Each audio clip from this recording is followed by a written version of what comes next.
Okay, will everybody who's in their seats stay in their seats now, please? We're getting very near to resuming, I think.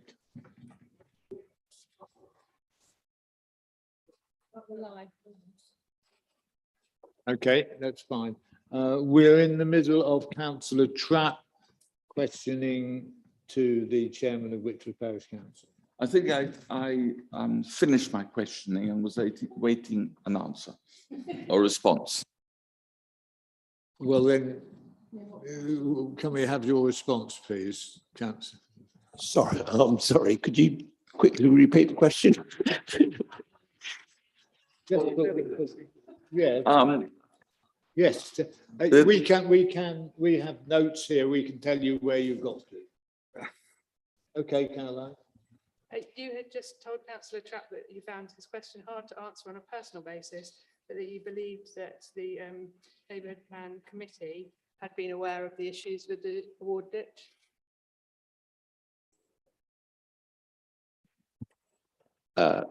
Certainly, the Neighbourhood Planning Committee were aware of the award ditch and its implications, yes. Thank you very much. Councillor Wilson, I think. Thank you, Chair. If the neighbourhood plan hadn't specifically said that the cycle path should be along that southern route, what apart from that, what advantage is there in that cycle plan being along that southern route rather than the northern route? Because as long as there is a cycle path that goes through this area, I personally can't see what the advantage is to being next to an award ditch with the problems that that also gives. So is there, it's just a matter of principle. We said this, you know, or is it that there's a very specific good reason for it being there rather than the other place? Certainly, during the discussions and the consultation with the villagers, there was strong support for retaining the pathway through there, the permissive, what is currently been a permissive path, is frequently used by walkers, dog walkers, all those sort of things. And the general discussion centred around the, how can I put it? The best arrangement would be for the path to continue along that southern route and the cycleway to adjoin the path so that they were combined as opposed to having them in two separate places. But it also, as I say, fell into the project that was under discussion for the cycle and pedestrian route right the way from Marrow Lane right the way through to the school. Can I follow those up? So if the route is still available for walkers and dog walkers, then surely that's the main thing. And if the cycle route that has been suggested is a continuous one that goes right through Whitford, then, you know, both people are satisfied. And, you know, in fact, if I was walking along there and there was a cycle path, you know, cyclists whizzing past me, I'd prefer it not to happen. I'd prefer to have it as a nice walking route and the cycles going on a different route, which was apparently, according to our cycling friend, Councillor Trapp, would actually be an easier place to cycle. So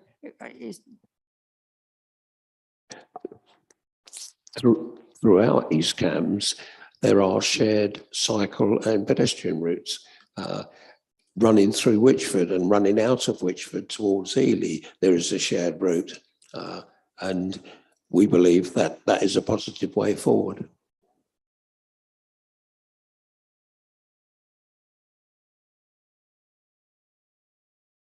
Okay, I think Christine.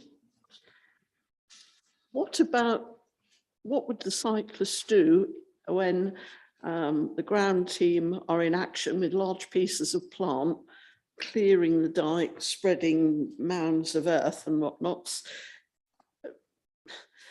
Would it not be very difficult to sort of cycle at speed, you know, round and about all these?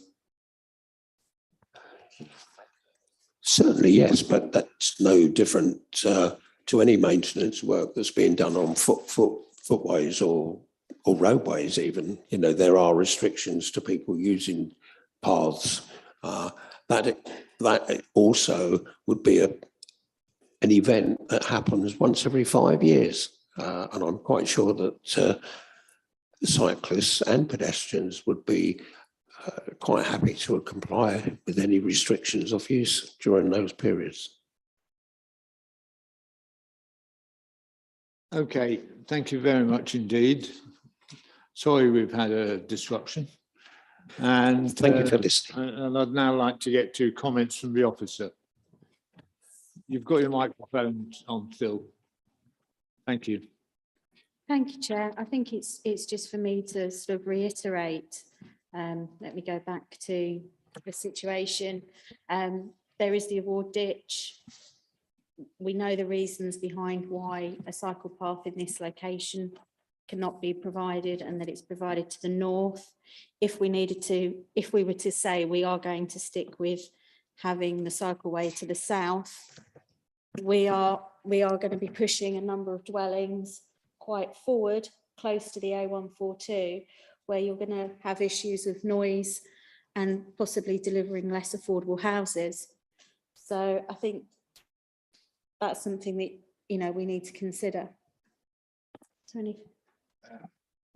The other thing I would add is if the cycle footpath went right up against the ditch, so you didn't push in the houses further north, you would then be in breach of the Whitchford Neighbourhood Plan Policy GI3, which is to ensure biodiversity is protected and ensure things like lightning is designed to avoid disturbing wildlife, which if you had like the cycle path, you would then harm the biodiversity, and they would be in clear breach of the neighbourhood plan going down that policy route.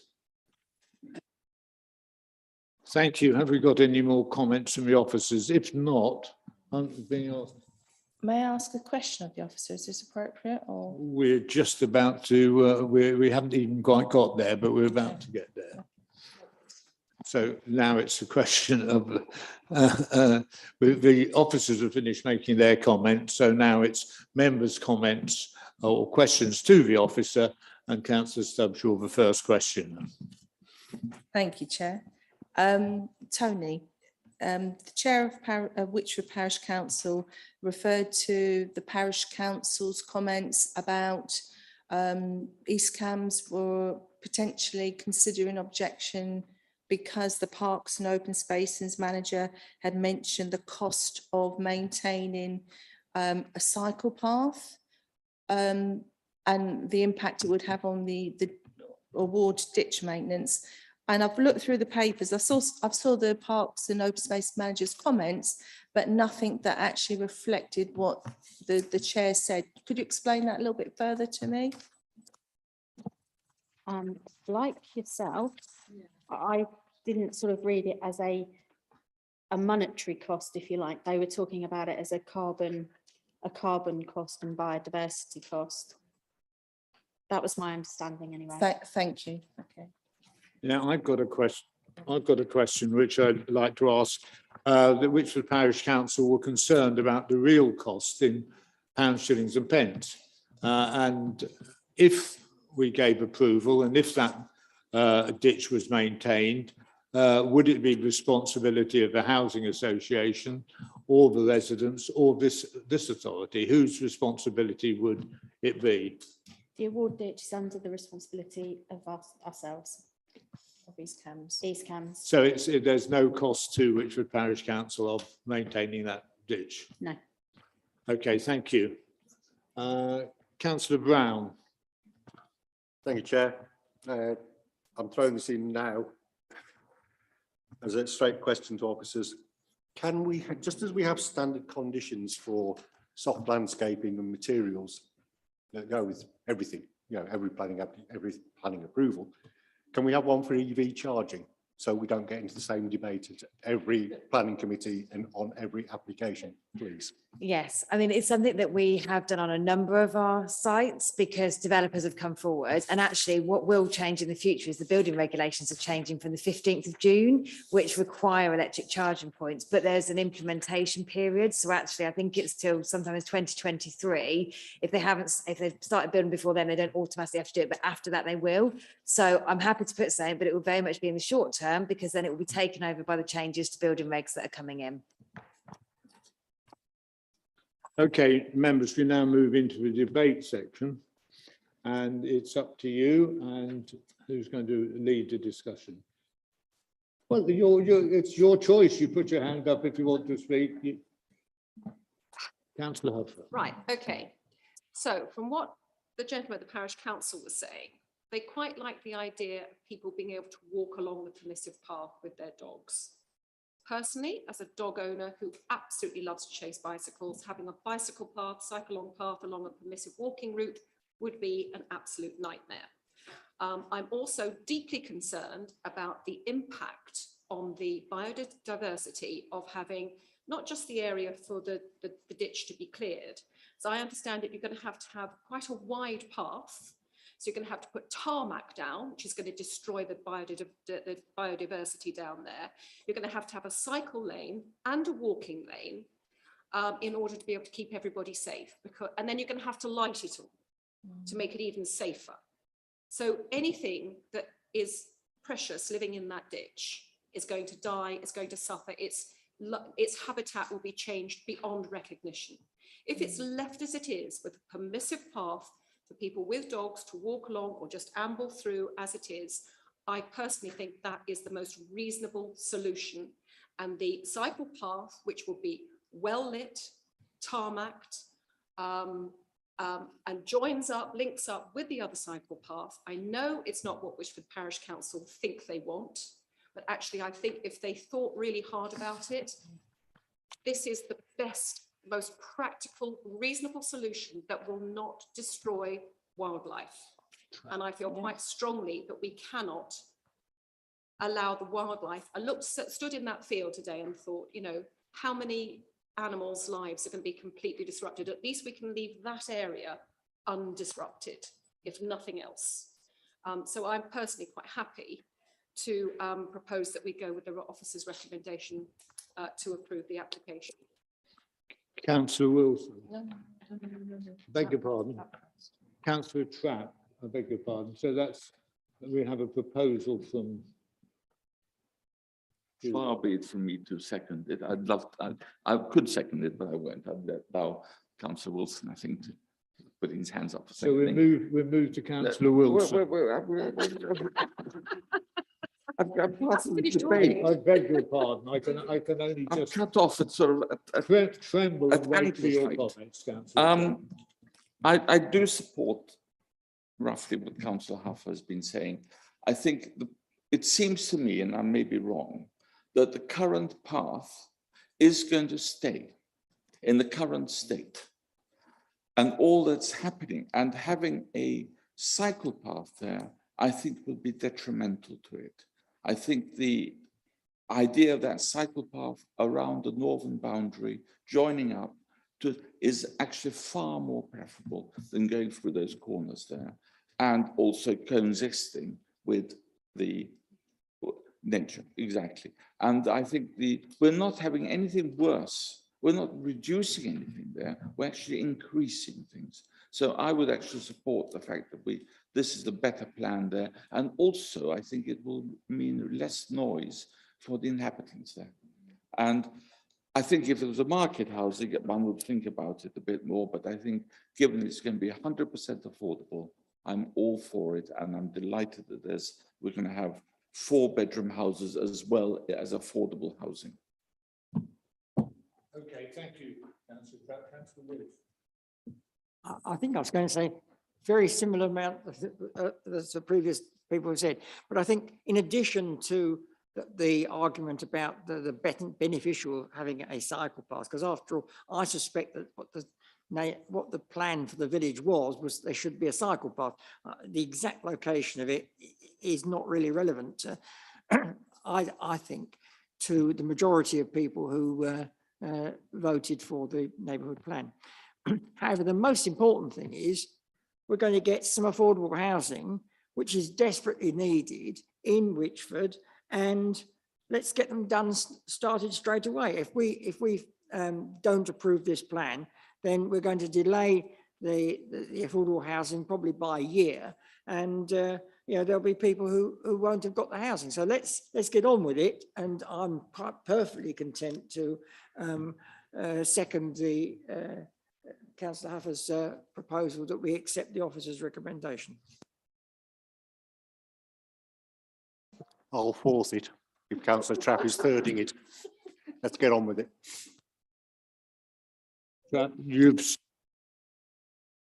And you are seconding that. Other members' comments? Councillor Jones. Thank you, Chair. I mean, I did listen to the councillor's comments.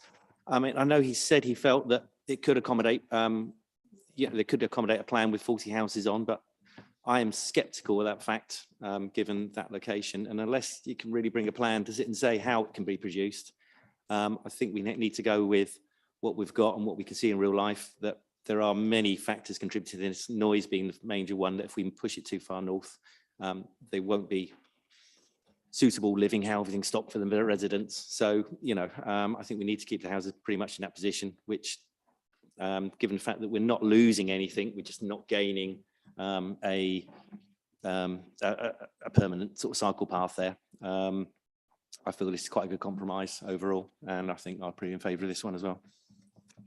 Councillor Austin.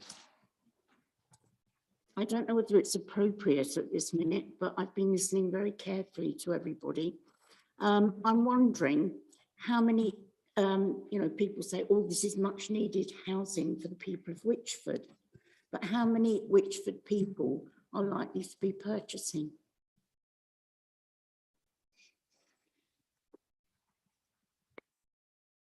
Can any officers want to answer that question from Councillor Austin?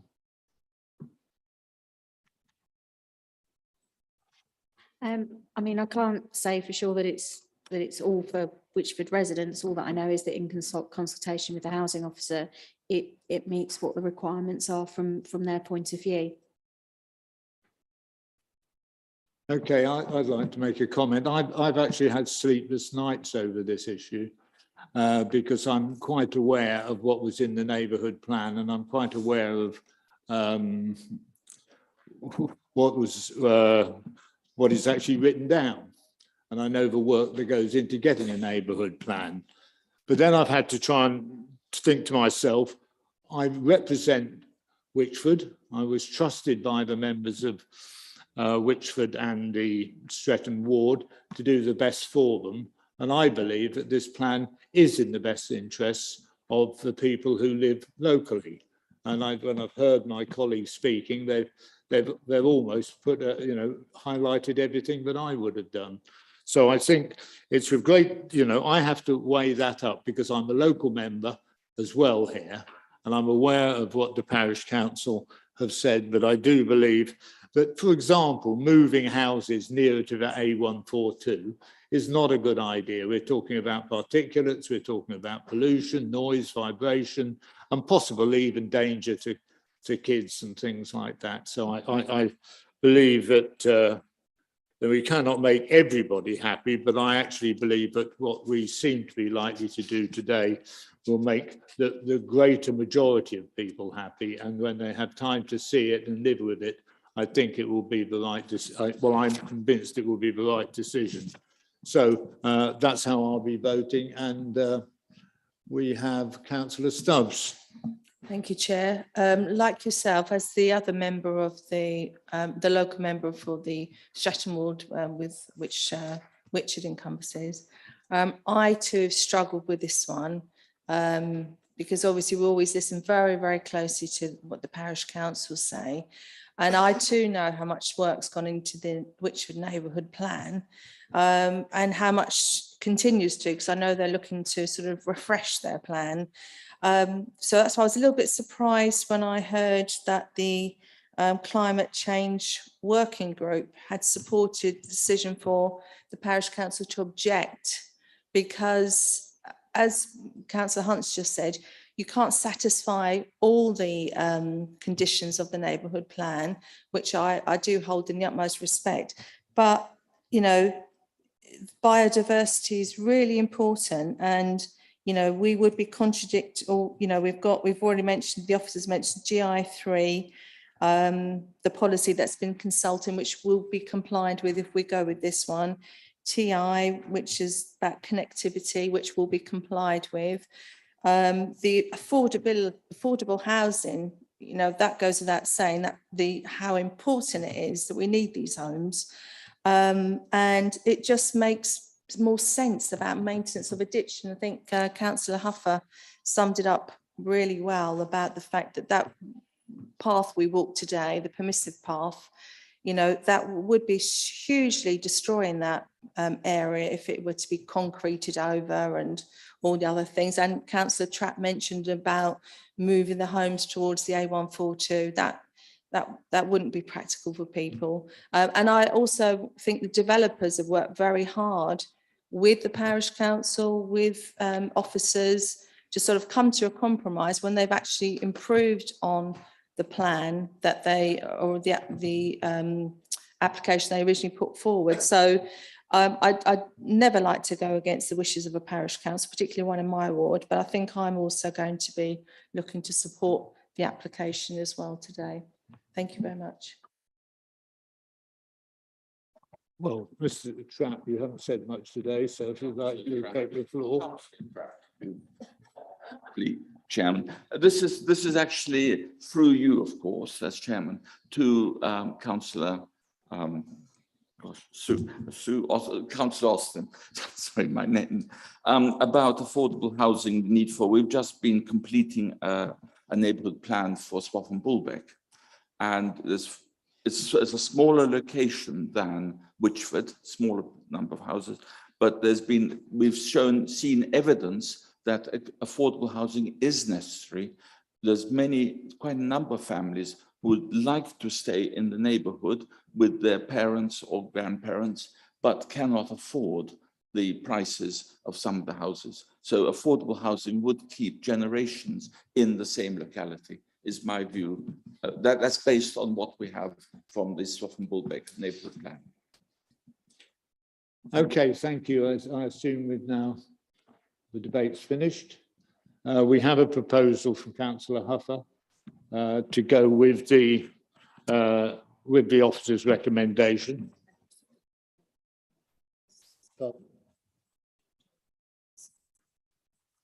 I think, yes, I've just been reminded that one of our members mentioned, of course, the electric charging points, and this needs to be included in our approval.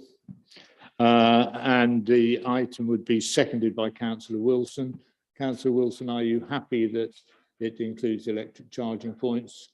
Okay, so we're going to go to the vote. So it's as in the agenda, but with the Councillor. Oh. I can't remember when I was young enough to get my hands up so quickly. Those people in favour of that proposal.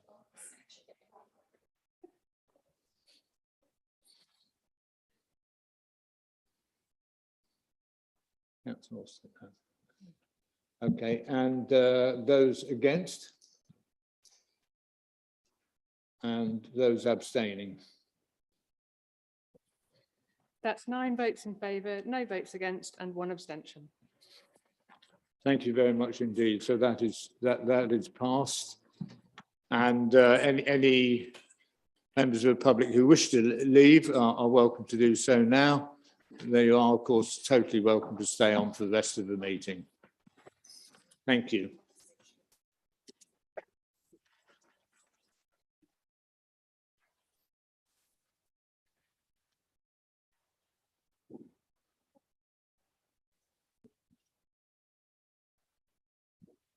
I have to say, members, that I think the discussion we've just had showed local democracy at its best, and I congratulate you all. You mean that was allowed? You haven't been banned yet, or rationed.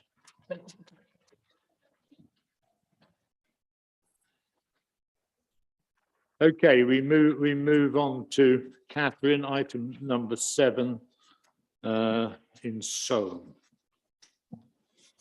Thank you, Chairman. Good afternoon, members. I'm here to talk to you about the proposal for a residential dwelling at land east of 79 Fordham Road, Soham, which we saw this morning on site.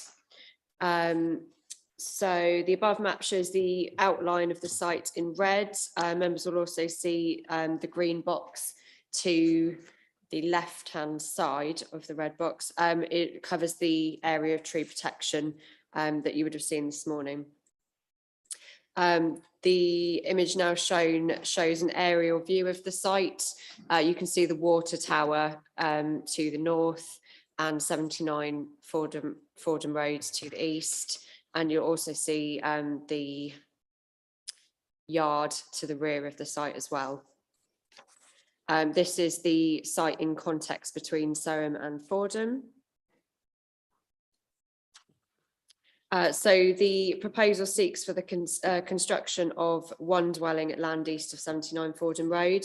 The only matter that we're considering at this point is access, and all details of appearance, landscaping, layout and scale would be considered at a reserved matter stage. So these are images of the street scene, just to refresh you from this morning. The site's surrounded by a mature boundary hedge and was, oh no, sorry, ignore me. There is a mature boundary hedge around the site. And you can see to the left-hand side over here, this is the area of tree protection. The access is here. There's a lay-by to the front of the site, and then it carries on towards Fordham in that direction. And these are images from standing in front of the site at the access. So you can see the water tower to the rear there. The position of the dwelling would be to the front of the site, just where those gates are. That would be the access into the site. So the main considerations are the principle of development, residential amenity, visual amenity and highway matters. So in terms of the principle of development, the council's position regarding the 5-year housing land supply is set out in full within my officer report. I'm not going to repeat it in full for members, as you'll already be aware of the details. So I will just summarise my conclusions from that. The application site is positioned a significant distance from the development envelope of Soham, and there is a clear and distinguished physical separation from the market town, characterised by the distance as well as the intervening features in the vicinity of the site, such as the agriculturally dominated landscape, the presence of the A142 and bypass around Soham, and the large roundabout and Fordham Road. While the site is within the parish of Soham, its physical separation from the clear extent of the market town demonstrates that the site is in a rural location and is isolated, where development is sporadic and historical. The site is not considered to be well related to the physical extent of the market town, and for this particular proposal in this location, policy growth 2 of the local plan is considered up to date and should carry full weight. As already described, the proposal is clearly contrary to growth 2, and therefore the proposal is contrary to the development plan. So I consider that the principle of development in this instance is unacceptable. In terms of residential amenity, while it is considered that a reserve matters stage, an appropriate scheme could be put forward to prevent any impacts on neighbouring occupiers. I do have significant concerns regarding the amenity of future occupiers, being impacted by noise and disturbance from the A142 and Fordham Road, the A142 being a Class A transport route and Fordham Road also being a 60-mile-an-hour road. So I would consider that the introduction of a dwelling in this location could create poor levels of amenity, and insufficient information has been submitted to demonstrate to the contrary.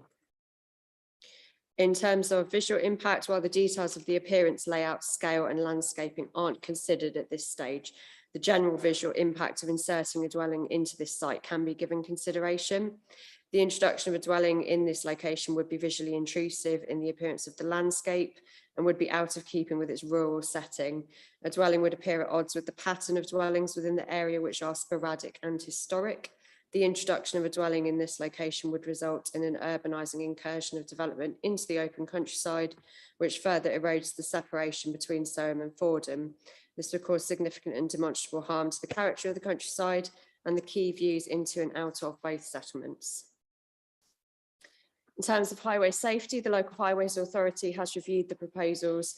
They've advised that the application site does not meet the extent of the public highway or demonstrate that the intensified use of the access can achieve the appropriate visibility space in both directions. The measurements of those are set out in my report. They also note that the proposed access would need to have a minimum width of 5 metres for a length of 8 metres, be surfaced from a bound material for the first 5 metres. First 5 metres length from the carriageway edge and be ungated. The local highways authority recommends that the planning permission is not granted unless those requirements can be addressed. And just to refresh members' memories for the access to the site, I've just put some images there. Sorry, there's a slide. That's nice. In terms of other matters, biodiversity enhancements can be secured by condition. The drainage details can also be secured by condition. We haven't received any information in relation to the climate change SPD. And while that weighs against the application for this particular scheme, it's not considered that such a failure would warrant refusal on that criteria. And we've also received a contamination report, which has been reviewed by Environmental Health, and they don't advise that any further investigation is required. So in conclusion, the proposal fails to meet the requirements of the most important policies as set out in sections 7.18 to 7.24 of my officer report. It's considered that these policies are fully consistent with the NPPF and should be given full weight in the determination of this planning application. There is no reason to believe that these policies are out of date. The proposal is contrary to policy growth 2 of the local plan, as it is outside the defined settlement boundary of Soham, where new development is strictly controlled, and it doesn't meet any of the exceptions within policy growth 2. The site is physically separated from the built form Soham by the agriculturally dominated landscape and the presence of the A142 and bypass around Soham and the large roundabout and Fordham Road. The application site sits in close proximity to the A142 and Fordham Road and nearby haulage depot, and no information has been received to demonstrate that future occupiers would not be adversely impacted by noise and disturbance, contrary to policy growth 2 and the NPPF.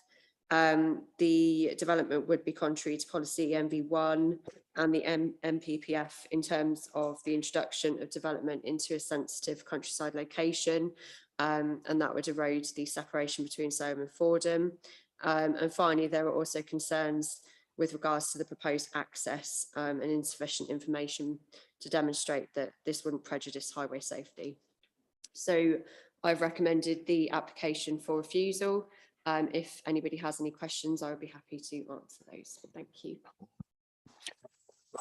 Thank you very much indeed. We're going to have Mr. Fleet now, please. I'm sure you're aware you've got 5 minutes, Mr. Fleet, and the amber light will come on at 4. Good afternoon. Thanks for allowing me to speak in favour of this application. This application seeks approval for a modest dwelling on a ½ acre of land in order to serve as a family home and offer alternative accommodation to the mass housing developments which Soham has recently seen a significant number of. Soham has always been a traditional town with a wide range of properties that offer a selection of different living options for people with different needs. If applications of this nature are not occasionally approved, the town will simply be subject to housing estates and back garden developments. This application maintains a sense of rural living while maintaining sustainability by being within walking distance of local amenities, bus stops in both Soham and Fordham. The applicant can certainly be said to be someone who cares deeply about the community in which they live and wishes to find a way of creating a sustainable living arrangement which meets their needs and the needs of future occupants. First reason for refusal. We have seen in a recent appeal decision in the north end of Soham, the inspector did not find that the 5-year land supply was inadequate. However, allowed the appeal on the basis that Soham, particularly its fringes, was suitable for further growth. This current application is precisely the kind of site that should be favourably considered in the market towns of East Cambridgeshire, and therefore a reliance on strict boundaries is likely to open the council to future challenge. It's therefore right that the committee should look at this application with a presumption in favour and not simply dismiss this proposal on policy. Reason 2, there have been recent approvals for dwellings much closer to the roadside along this stretch of road with no request for noise assessments. Within a recent appeal decision in Soham, the inspector dismissed noise impact from the far busier A142 bypass, not to mention the many hundreds of dwellings in East Cambridgeshire located adjacent to far busier stretches of road. Secondly, noise impact could easily be mitigated by detailed design and acoustic bunding if required. It is the applicant's intention to retain some of the boundary vegetation to assist with this. Committee members will have noticed on their site visit that when inside the land, the road noise is not as noticeable. Reason 3 focuses on the nature of the open countryside. Again, members will no doubt have seen today on their site visit that the road between Soham and Fordham is littered with dwellings, and this application would be entirely in keeping with the street scene. The somewhat significant water tower cannot be ignored in challenging the comment that this is an area of open countryside. There is also a haulage business with associated commercial buildings within metres of the application site. The proposed site neighbours one residential dwelling and stands directly opposite another. As previously mentioned, the applicant would be keen to retain a large amount of boundary hedges for reasons of noise attenuation, privacy, and to lessen the impact of the proposed dwelling, and would happily accept the condition requiring this. The dwelling is also intended to be single story, and so it would be hard to comprehend how this would have a demonstrable and significant impact on the countryside setting. Reason 4, highway safety. A number of dwellings and businesses access this road on a daily basis with similar or more restrictive visibility displays without incident, including the previously mentioned adjacent haulage business. The land can currently be used for recreation or livestock, which could result in a far greater and slower vehicle movements than the proposed single dwelling. We consider the proposed dwelling would have a de minimis effect on the junction safety. County highways have repeatedly been challenged on their recent rationales by this committee, including large projects in Isleham and Burwell. These would suggest an inconsistency in recommendations which the committee have rightfully challenged. I would also draw the committee's attention to a similar application in West Street at Isleham, although a different speed limit, where a proposal for a single dwelling was recommended for refusal for precisely the same reason. But the planning committee overturned this on the basis of minimal impact, and would urge the committee to demonstrate consistency. Thank you for allowing me to explain why our clients respectfully disagree with the planning officer's recommendations, and would be happy to answer any questions if members have any. Thank you. Questions for Mr. Fleet? Mr. Jones. Thank you, Chair. Jones. I was actually quite surprised this was considered to be in Soham, since I really consider the roundabout to be the end of it. Obviously, the officer highlighted the point that obviously it's emerging between Fordham and Soham. And obviously you referred to the Persimmon development, the other end of Soham. I mean, do you really consider that in the same vein? Because there's nothing really merging it to Barway.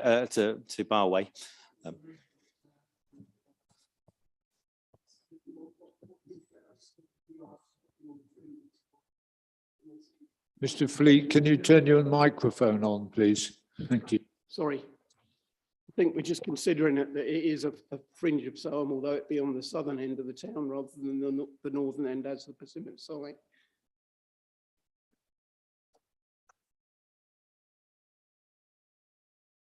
Thank you, Chairman. You mentioned half an acre, whereas in the report by the officer here, it says 0.24 acres, quarter, which is correct?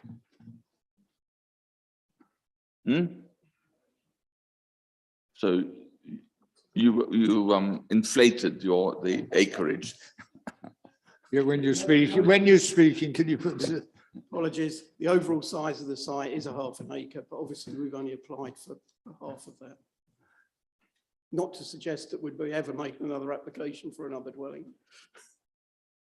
And the other thing is, not there's a gate there at the moment. Would that gate have to recess even further down? Because it's the gate to, so that's the gate to the water, but the gate to the property seems to be at an angle. Can you clarify that? The gate for the water tower would be positioned further down the access road, and our access would actually come in immediately to the right as you come through past the hedge. Councillor Stubbs. Thank you, Chair. Mr. Fleet, you refer, in the report it says no noise assessment has been submitted, and you said something about not agreeing with that. Can you justify further why no noise assessment was submitted? No noise assessment was submitted with the application. We personally have done 2 applications along that stretch of road nearer to Fordham. No noise assessment was requested for those applications. No, but for this site, because obviously we're talking about this site. So why was no noise assessment deemed justified for this one? We weren't asked to provide one by our clients. You weren't by your client. Okay, thank you. Okay, thank you, Mr. Fleet. Any officer comment? I would just note that Mr. Fleet has mentioned that it's intended that this would be a single-storey dwelling, as commented on the visual impact of that. This is all matters reserved apart from access, so we cannot consider any proposal about the storey height. And I'd also just raise that environmental health mentioned in their comments about the haulage yard to the rear of the site in terms of the noise as well. So that's also part of the noise consideration. Thank you. So now it's questions to the officer. Any questions to the officer? Councillor Jones. Thank you, Chair. As Mr. Fleet had mentioned, there's been 2 other applications down the same road, not requiring noise assessments.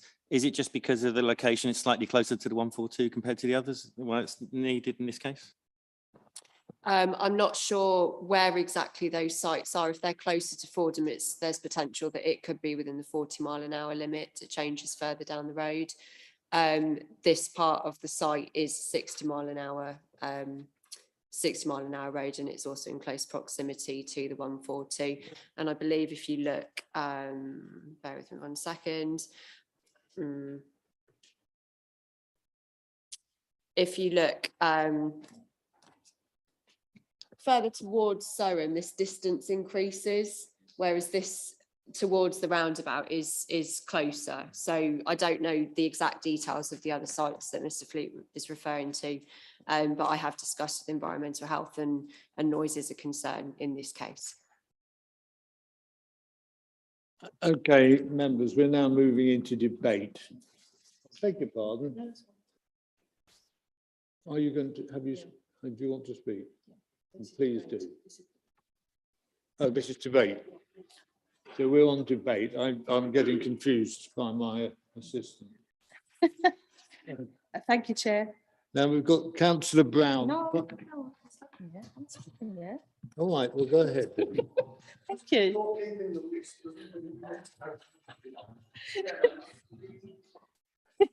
He is, but he hasn't looked to his right. I'm just trying to keep members like yourself under your attention. Thank you, Chair. Just to clarify, we're in debate now, and I wanted to speak in debate. So, yeah, I think I know we're in debate, but I'm disagree with so much that the agent has said about the lack of justification for a noise assessment. I disagree that this is rural living. I mean, we were there today. We might as well call it living on a roundabout. The noise was so extreme, and I disagree that the noise level was lessened inside the site, because to my mind it wasn't. So I know we're in debate, but I'm minded to actually be recommending we follow the officer's recommendation to refuse this application for all the reasons listed. It's outside the development envelope. Parish Council disagree. The noise assessment hasn't been submitted. It's contrary to policy ENV1. highways objections. It was apparent that the actual sight line will be restricted by the hedgerow that will be retained. So for all those reasons, I want to put on record that I would like to actually propose that we follow the officer's recommendation on this one. Thank you. That's duly recorded. And now we Councillor move on Brown. to debate. Councillor Brown. Thank you, Chair. When Mr. Fleet was talking, he used the word consistency more than once. Just like to remind committee that I have consistently said we spent an awful lot of time and an awful lot of effort getting our development envelopes back. And if we're going to go against them, there has to be very, very good reasons. And quite frankly, I can see no good reason in this application to go against them. So Councillor Stubbs was proposing, I second, that we follow the officer's recommendation for all the reasons that's in the report. Okay, we'll continue with the debate, but thank you. We have Councillor Ambrose Smith. Thank you. While I respect the points that have been made, and there's no denying that this is a challenging site, I do not believe that it is beyond the wit of man to come up with an answer to the perceived access problems, and further down the line to actually design a bespoke building that would deal with the noise aspect. I do believe that in other parts of the country there have been properties built in equally challenging places. So I would suggest that maybe we ask this to come back with more detailed access arrangements. Thank you. Thank you, Councillor Ambrose Smith. Councillor Trout. One of the reasons I was quite late for the next site visit was that by the good efforts of the planning officer, I just could not get out onto that road from when I was back. It's only because Catherine Looper was there telling me when I can move out from traffic that I was able to do it. And it was a good, I must have been about 2 or 3 minutes. I think it's a very dangerous corner there. I suspect that the vehicles using for the maintenance of the water tower actually probably have a driver plus a helper, and therefore that one can go out on the road and then say, yes, it's clear now or not clear. And that's the only reason I was able to do it safely today as well. So I think there's a real danger there of the access or egress, more than access, egress from that site onto the main road with that high hedge onto on the right as you come out. So I would think that there's very good reasons for not for actually agreeing with the planning officer and refusing this application. Thank you. We have next Councillor Downey. Thank you. I just wanted to say that I generally broadly agree with the points made by Councillor Ambrose Smith. And on the point of consistency as made by Councillor Brown, sorry, I have in general been trying to argue at this committee at a few stages for a more open-minded interpretation of development envelopes and as to what counts as open countryside. But the fact is here that I think it does just, as Councillor Stubbs outlined, go against the rules in multiple places. It just is outside the envelope. It just is. It just does go against all the rules. So I don't think we can. I don't see a way for us to support it. Thank you. Councillor Wilson. Thank you, Chair. I often find myself in disagreement with the Highways Authority, but in this particular case, they're absolutely right. And try and go against it and perhaps have a really nasty accident on that road would make us all feel thoroughly ashamed that we'd not followed the advice of the officers. Well, I think we have a proposal. We have a seconder. Are those people in favour of refusing the application on for the reasons as defined by the officer? Will you raise your hands, please?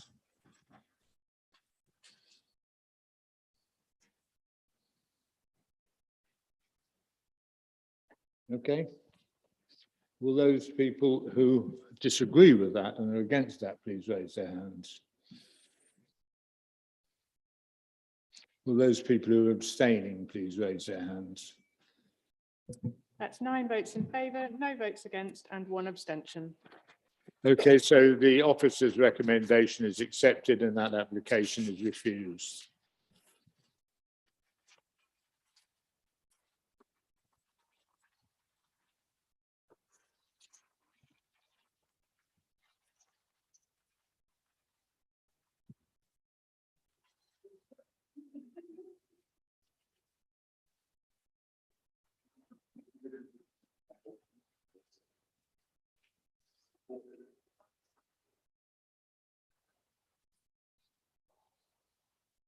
Okay, Rebecca, away you go. Thank you, Chair. So members have before them the planning performance report, which sets out determinations, validations, and the open cases by team. One thing I'd like to draw members' attention to, because it doesn't happen that often, is we've met every single target. Normally, we are let down by our discharge of conditions and non-material amendments. And we've got ourselves a target of 80%, but we've actually managed to hit 94%. And some of this is hard work of our support team, especially Lucy Flintham, who has been working with officers and looking at how the support team can help in terms of getting discharge of conditions out quicker, because it's the one area where we know we haven't performed as well. I'm not saying this is going to happen every month, but it's just I want it noted that this month we have actually met that target, because every month it's the one area I say we need to focus on. I'm not going to go through everything on here. It was just to really answer any questions and just to highlight as well in terms of the appeal decisions. The one which relates to Bottisham was a public inquiry, and this was for a care home that was originally a committee decision following an officer's recommendation for refusal. We had a public inquiry and the inspector dismissed that, which is great news in terms of upholding our decision. And then really it's just to answer any questions that members may have on the report. So thank you. Could you explain, please, what NA means on GT and SE Taylor and Sons, 17 Oak Lane, Littleport? That means that that is an enforcement notice. So it's not a decision that's been made by this committee or a delegated planning decision. It's because there's been a breach and we've served an enforcement notice rather than determining an application. So it's an appeal against that enforcement notice. So it's going ahead, it just says NA, because decision level is whether it's been a delegated or a committee decision. In a sense, I suppose it has been a delegated decision. It's just not been an actual planning application. It's more that they haven't submitted a planning application and we've served an enforcement notice.